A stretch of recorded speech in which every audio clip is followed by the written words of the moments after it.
It is a surprising statistic to know how many of these seemingly rich, wealthy, successful people who you would think have it all from the outside are actually suffering from major health issues. I personally went through several bouts of shingles, for example, as a junior lawyer, and doctors could not explain why this was happening. I had a personal trainer. My diet was great. My sleep could have been better, but it wouldn't explain why my immune system was shutting down, except that there were deeper things, stress-related or self-esteem related issues that weren't being dealt with. So believe me when I say you can keep up the lie only for so long, but a crisis of confidence, an emotional crisis, will come back in physical form as disease, as addiction, as relationships falling apart.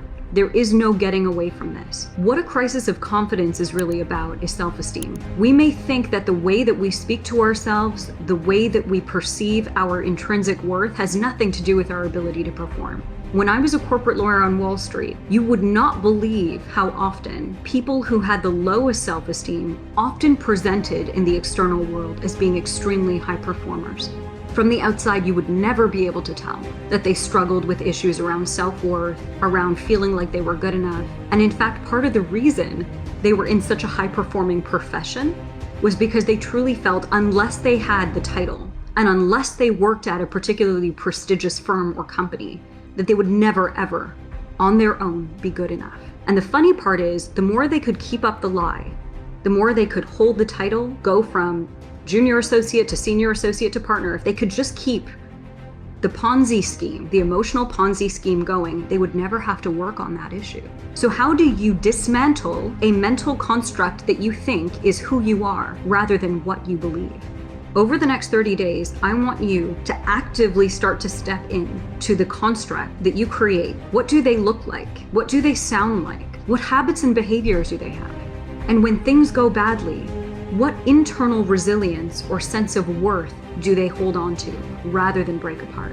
If you can reconstruct your identity to be somebody who makes game-winning trades, somebody who shows up confidently in every part of their life, you won't have to worry about the crisis of identity anymore, because the avatar you make and the person you are will merge. Many of the people currently working in law tend to be people who, as children growing up, were people who depended on gold stickers and A+ and rewards from their teacher to feel good. I'm a good person because my teacher gave me an A. I'm worth something in this world because I got my homework right. Do you notice how each of these statements depends on something external to you? Each of these statements has something to do with your environment.